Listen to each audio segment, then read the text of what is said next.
بسم اللہ الرحمن الرحیم۔ السلام علیکم۔ میں ہوں سائمہ علی، آپ کی دوست اچھی ویڈیوز کے ساتھ، اور امید کرتی ہوں آپ خوش ہوں گے، خرم ہوں گے، شاد ہوں گے، آباد ہوں گے، مزے میں ہوں گے۔ میری دعا ہے اللہ پاک آپ کو شاد رکھے، آباد رکھے، خوش رکھے، مزے میں رکھے اور پرسکون رکھے۔ اور شکر الحمدللہ میں بھی ٹھیک ہوں، مزے میں ہوں، خوش ہوں، پرسکون ہوں۔ اور جیسے کہ میں نے آپ لوگوں کو بولا تھا کہ انشاءاللہ تعالیٰ آپ سب لوگوں نے نماز پڑھی ہوگی، نماز قائم کریں، نماز دل کا ستون ہے۔ اور دوسری بات یہ کہ مجھے ویڈیوز اپلوڈ کرنی تھی، بٹ یہ گھر کی شفٹنگ میں ہم لوگ لگے ہوئے ہیں تو میں نے بہت کم ویڈیوز اپلوڈ کیے۔ جیسا کہ آپ لوگ جانتے ہیں کہ مجھے میرے چینل کو مونیٹائز ہونے کے لیے، میرے چینل کی گروتھ کے لیے مجھے 1000 سبسکرائبر چاہیے اور واچ ٹائم بھی چاہیے۔ واچ ٹائمنگ تو میری بڑھ رہی ہے لیکن سبسکرائب میرے نہیں ہو رہے ہیں۔ تو جو نئے آنے والے کنٹیسٹنٹ یا ویورز ہیں، جو بھی ہیں، ان لوگوں سے میری ایک گزارش ہے کہ پلیز آپ لوگ جو ہیں سبسکرائب کریں، لائک کریں، کمنٹس کریں اور میری ویڈیوز پوری دیکھیں۔ اور ظاہر سی بات ہے ابھی نیو چینل ہے تو زیادہ اوپر آسانی سے آئے گا نہیں، تو جن لوگوں نے مجھے سبسکرائب کیا ہوا ہے تو لازمی ہے کہ آپ لوگ جو ہے مجھے سپورٹ کریں اور لوگوں کو بتائیں اور نماز قائم کریں سائمہ علی اچھی ویڈیوز کے بارے میں، تاکہ آنے والے تمام جو بھی دیکھنے والے لوگ ہیں وہ میرے چینل پر آئیں، جو یوٹیوب یوز کرتے ہیں، وائی فائی یوز کرتے ہیں، یوٹیوب یوز کرتے ہیں، اور وہ میرے چینل کو دیکھیں، سبسکرائب کریں تو میرے چینل کی گروتھ بڑھے۔ تو اب آ جاتے ہیں جناب ہم نماز کی طرف، جو کہ میرا پیغام ہوتا ہے کہ نماز پڑھیں۔ اور نماز کس لیے ضروری ہے، نماز کیوں اور کس لیے ضروری ہے، تو نماز کے لیے بھی میں آپ کو بتا دیتی ہوں۔ جناب نماز اس لیے بھی ضروری ہے کہ نماز پڑھیں اس سے پہلے کہ آپ کی نماز پڑھائی جائے، صحیح ہے نا؟ نماز پڑھیں اس سے پہلے کہ آپ کی نماز پڑھائی جائے کیونکہ پھر آپ نماز نہیں پڑھ سکتے۔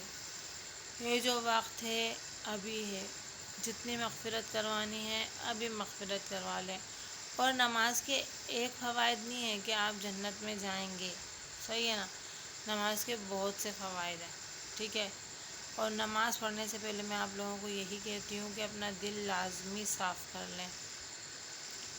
اب آپ سوچ رہے ہوں گے کہ نماز کے بارے میں جسے بار بار بولنے کا مقصد میرا کیا ہے، تو دیکھیں کوئی مجھے لائک کرے یا نہ کرے، میں نے ٹاپک یہ چھیڑا ہے اور فی الحال میں نے چینل پہ یہ بات اٹھائی ہے کہ نماز قائم کریں، تو میں اس بات کو بولتی رہوں گی، کہتی رہوں گی، تو انشاءاللہ عز و جل میرا اللہ جو ہے مجھے کامیاب کرے گا، اور جو نمازی ہوں گے وہ بھی مجھے کامیاب کریں گے اور میری بات کو آگے بڑھائیں گے۔ اور تمام ریلیٹیوز، تمام دوستوں سے میں یہ کہہ رہی ہوں کہ میرے چینل کی گروتھ کو بڑھانے کے لیے خدا را پلیز سبسکرائب کریں، کیونکہ میرے ذریعے ایک اچھا پیغام لوگوں تک پہنچتا ہے، ادروائز میرا مقصد کسی کو پریشان کرنے کا نہیں ہے۔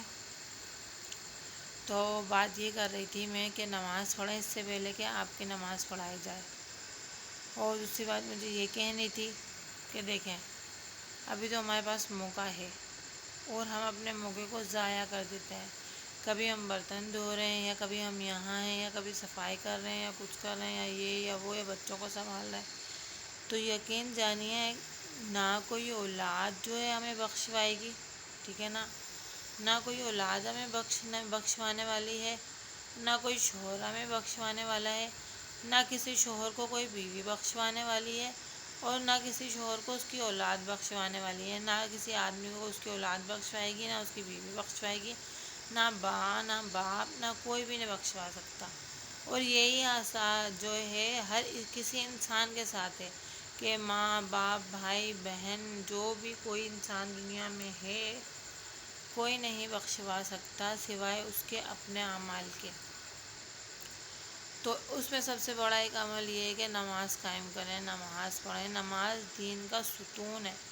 اب دین کا ستون بتاؤں میں آپ کو، دین کا ستون کیا ہوتا ہے، یہ میں ان لوگوں کے لیے بول رہی ہوں جو پڑھے لکھے نہیں ہیں، جو ان پڑھ ہیں، جن لوگوں نے یہ پڑھا نہیں ہے، اس کے بارے میں آپ لوگوں کو سمجھاتی ہوں میں کہ نماز دین کا ستون کیسے ہے، اور نماز کو دین کا ستون کہاں کہاں اور کب کیسے کہا گیا ہے۔ پہلی بات تو یہ، اسٹارٹنگ میں جب ہم اسکول جاتے ہیں تو فرسٹ کلاس کے بعد ہی، اب تو ایسا ہو رہا ہے کہ کیا بولتے ہیں نا، اسلامیت کی بکس میں کافی ساری چیزیں بتانے لگ گئے ہیں. بٹ ایسا ہے کہ تیسری سے 4 کلاس سے جو ہے یہ سب چیزیں انسان اسکول میں پڑھتا ہوا آ رہا ہوتا ہے. ٹھیک ہے نا. اور دوسری بات یہ بچتی ہے کہ نماز دین کا ستون ہے. دیکھو دل کا سکون تو ہے مگر دین کا ستون ہے. دین کیا ہے؟ ہمارا اسلام. صحیح ہے نا. اور ستون کے معنی ہوتے ہیں مضبوط کوئی چیز. جیسے کہ اب ہم کوئی گھر بنا رہے ہیں، گھر کے اندر ہم پلر کھڑا کرتے ہیں. صحیح ہے نا. پلر کھڑا کر رہے ہیں، ہم کوئی مضبوط چیز کھڑی کر رہے ہیں، اس کے اوپر ہم کتنا وزن رکھتے جاتے ہیں تو وہ اپنے اوپر جیسے ایسے برداشت کر لیتے ہیں. سمجھ آ رہی ہے نا. وہ جو پلر ہوتا ہے نا وہ اپنے اوپر ایسے برداشت کر لیتا ہے. ٹھیک ہے نا. تو اس کو کہتے ہیں ستون. یعنی کہ ایک ستون اسٹرانگ چیز ہوتی ہے. اسٹرانگ یعنی کہ مضبوط چیز. تو اب وہ جو ہے نماز دین کا ستون ہے. تو اب وہ جو اسٹرانگ چیز ہوگی یعنی کہ ہمارے گناہ ہوں گے، ہماری غلطیاں ہوں گی، یا جو بھی چیز ہوں گی، انسان ہیں ہم، تو وہ اس کے اوپر اللہ پاک جو ہے نا وہ ہماری جو غلطیاں ہیں وہ ایسے ٹھہر جاتی ہیں، رک جاتی ہیں. تو یہ کہ اس سے ہماری مغفرت ہوتی ہے، ہمارے بچاؤ ہوتے ہیں، ہماری غلطیاں، ہماری کوتاہیاں جو ہیں وہ معاف کی جاتی ہیں. ٹھیک ہے نا. تو اس لیے میں آپ لوگوں کو بول رہی ہوں کہ پلیز خدا را نماز قائم کریں اس سے پہلے کہ آپ لوگوں کی نماز پڑھی جائے. اب میں آج ریسرچ کر رہی تھی کہ بھائی یہ یوٹیوبرس کے بارے میں کہ کیا ہوگا، کیسے ہوگا، کیسے نہیں ہوگا. تو سب اس میں یہ آیا کہ بھائی 1000. پہلے تو میں نے ٹینشن لی نہیں، میں نے تو چینل بنا لیا اپنا، اور جیسے میں آگے بڑھنے لگی کہ اللہ کی راہ میں جو ہے میں اچھے کام سکھاؤں گی تو یہ ہے انشاءاللہ تعالیٰ کامیابی ہو جانا. مجھے میرے مالک پہ بھروسہ ہے انشاءاللہ تعالیٰ. انشاءاللہ عز و جل اللہ تعالیٰ نے مجھے یہ موقع دیا ہے تو ظاہر سی بات ہے.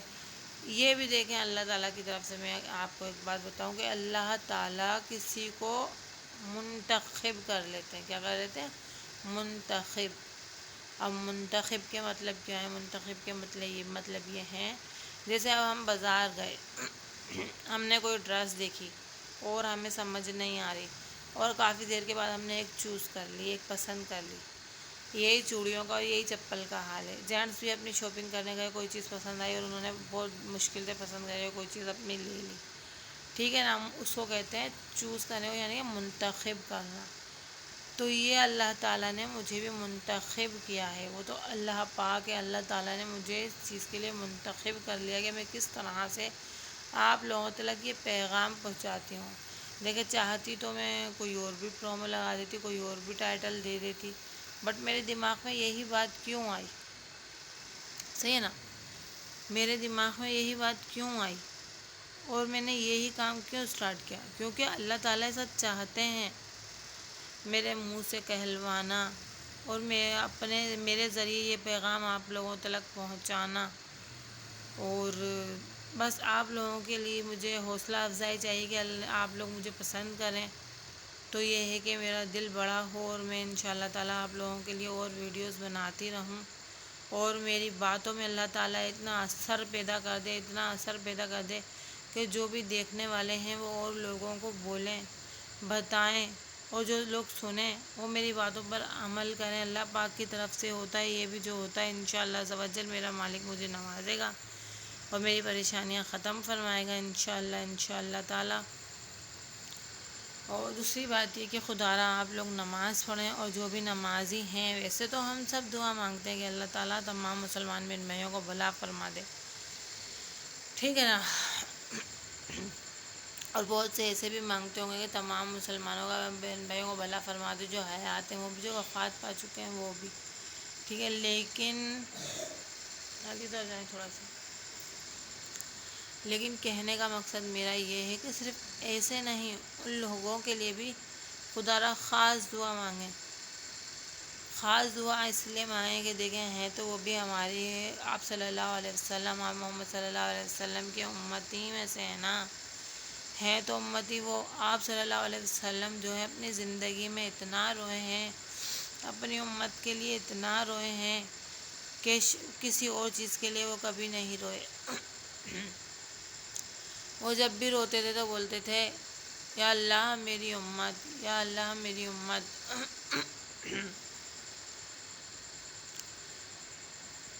تو یہ ہمارا بھی فرض بنتا ہے کہ ہم آپ صلی اللہ علیہ وسلم کے سکھائے ہوئے جو راستے ہیں ان پر چلیں۔ دیکھو خدا را ہمارے پاس تو ٹائم بھی ہے کہ ہم نماز پڑھ لیں، اپنے لیے دعا کر لیں، اپنے بچوں کے لیے دعا کر لیں، اپنے شوہروں کے لیے دعا کر لیں، اور شوہروں کے لیے بھی موقع ہے کہ وہ تمام چیزوں کے لیے دعا کر لیں، جو جس رشتے میں ہیں ان سب کے لیے پاس موقع ہے کہ وہ دعا کر لیں کسی کے لیے بھی نماز پڑھ کر۔ صحیح ہے، اپنے اچھے اخلاق کے ماحول کے لیے، کاروبار کے لیے، روزی کے لیے، رزق کے لیے، برکت کے لیے، مسلمان بہن بھائیوں کے لیے۔ لیکن جو اس دنیا فانی سے کچھ فرما چکے ہیں ان لوگوں کے پاس تو موقع بھی نہیں ہے، ان کے پاس تو موقع بھی نہیں ہے کہ وہ دوبارہ سے نماز پڑھ لیں آ کر اور اپنی بخشش کروا لیں۔ تو اس لیے میں کہہ رہی ہوں کہ آپ لوگ خصوصاً جب اپنی دعا مانگتے ہیں تو ان کے لیے بھی دعا کریں کہ اللہ پاک جو بھی مسلمان بہن بھائی مرحومین ہیں جو دنیا فانی سے کوچ فرما چکے ہیں، اللہ پاک ان کی مغفرت فرما دے۔ تو اس سے کیا ہوگا کہ اللہ تعالیٰ آپ کی سنیں گے تو صحیح ہے، اللہ تعالیٰ سنیں گے، اور اللہ تعالیٰ لازمی سنتا ہے، ٹھیک ہے نا، انشاءاللہ عز و جل اللہ تعالیٰ لازمی سنیں گے، لیکن اس کا فائدہ آپ کے لیے بھی ہے۔ وہ کس لیے؟ کہ جب آپ ان کے لیے مغفرت کی دعا کر رہے ہیں تو اللہ تعالیٰ ساتھ میں آپ کے لیے بھی، آپ کی مغفرت کے لیے بھی جو ہے اس دعا کو قبول فرما رہا ہے، کیونکہ ایک نہ ایک دن ہر انسان کو جانا ہے اس دنیا سے۔ اور جو میں دعا کرتی ہوں یہی ہے، میں نیکی کے نیت سے آپ لوگوں کے ساتھ شیئر کر رہی ہوں، اللہ پاک مجھے معاف کریں گے انشاءاللہ تعالیٰ، اور اگر میں غلطی بھی کر رہی ہوں تو بھی میں آپ لوگوں کو اللہ تعالیٰ سے معافی مانگ کے یہ بات بتا رہی ہوں کہ تو میری تو یہی دعا ہے کہ اللہ پاک جب میں اس دنیا سے جاؤں، یہ میری بھول ہے، غلط فہمی ہے یا جو بھی ہے، لیکن میری اللہ تعالیٰ سے یہی دعا ہوتی ہے کہ اللہ پاک جب میں اس دنیا فانی سے کوچ فرماؤں جاؤں، اور جب اس دنیا میں نہ رہوں تو اللہ پاک اس سے پہلے میرے مالک و مولا جو اس دنیا فانی سے مرحومین کوچ فرما چکے ہیں، اللہ پاک تو ان سب کی مغفرت فرما دینا۔ تو جب بھی میں دعا مانگتی ہوں تو یہی میری دعا ہوتی ہے کہ اللہ پاک جو مرحومین اس دنیا فانی سے کچھ فرما چکے ہیں میرے مالک، تو میرے پہنچنے سے پہلے اس دنیا میں مرنے سے پہلے جانے سے پہلے ان مسلمان بہن بھائیوں پہ سے اپنی جو ہے قبر کے عذاب ہٹا دینا میرے مالک۔ تو یہ دیکھیں، یہ میرے ایک اکیلے کی دعا سے تو ممکن ہے نہیں، کیونکہ کتنے دنیا میں مسلمان بہن بھائی جا چکے ہوں گے نا، وفات پا چکے ہوں گے، تو میں بھی گناہ گار بندی ہوں، اور کہاں میں ایک اور کہاں اتنے سارے عوام لگا لیں، لوگ لگا لیں، مجمع لگا لیں، مرحومین جس طرح بھی آپ لوگوں کو سمجھ میں آئے، کتنے سارے لوگ ہیں نا، تو میری ایک اکیلے کی دعا تو نہیں چل سکتی نا۔ تو اس لیے میں آپ لوگوں سے ان لوگوں کے لیے بھیک مانگتی ہوں کہ آپ لوگ جو ہیں اگر ایک انسان بھی دعا مانگے گا نا ان تمام مرحومین کے لیے، تو انشاءاللہ عز و جل ہم اس راستے پہ کامیاب ہو جائیں گے، اور ہم اپنے جو مسلمان بہن بھائی زندہ ہیں ان کو تو راہ راستے پر لانے کی کوشش کر ہی رہے ہیں، اور انشاءاللہ عز و جل آ جائیں گے، لیکن جو ہمارے بھائی بہن اس دنیا سے جا چکے ہیں نا، یقین کریں اللہ تعالیٰ اس چیز کو بہت پسند کرتا ہے، تو ہم سب مل کر کامیاب ہو جائیں گے۔ ہم ایک جنا اگر یہ دعا مانگا کہ اللہ پاک جو اس دنیا فانی سے مرحومین کچھ فرما چکے ہیں، اللہ پاک ہماری دعاؤں کے وسیلے سے اللہ تعالیٰ جو اللہ تعالیٰ ہم نے پڑھا ہے اس کے وسیلے سے اللہ تعالیٰ تیرے پیارے محمد مصطفیٰ صلی اللہ علیہ وسلم کے صدقے سے، پیرانے پیر غوث اعظم دستگیر کے واسطے، ان کے صدقے سے، تمام انبیاء اولیاء کرام کے صدقے سے، وسیلے سے ان سب کے اوپر سے گناہوں کا عذاب ہٹا دے، تو میرا مالک انشاءاللہ تعالیٰ ضرور سنے گا۔ اب میں نے یہ بھی دیکھا اس پہ یوٹیوب پہ کہ کیا بولتے ہیں USA کی ہو یا باہر ملک کی ہو یا ادھر کی ویڈیو ہو یا ادھر کی ویڈیو ہو، تو جلدی چینل جو ہے مونیٹائز ہوگا، بتائیں ہم کہاں جا سکتے ہیں، لیکن ہم اللہ کے لیے تو بہت کچھ کر سکتے ہیں نا، اللہ تعالیٰ ہمارے لیے بہت کچھ کر رہا ہے، تو ہم لوگ تو عبادت کر سکتے ہیں نا اللہ تعالیٰ کے لیے، اور اللہ تعالیٰ کی راہ میں ہم جو ہیں اس کام کو عروج پر تو لے کے جا سکتے ہیں نا، اللہ تعالیٰ کا پیغام ہی پھیلا رہے نا ہم لوگ، تو انشاءاللہ تعالیٰ اللہ تعالیٰ ہم سے ضرور راضی ہوں گے۔ کچھ لوگوں کو نماز کی طرف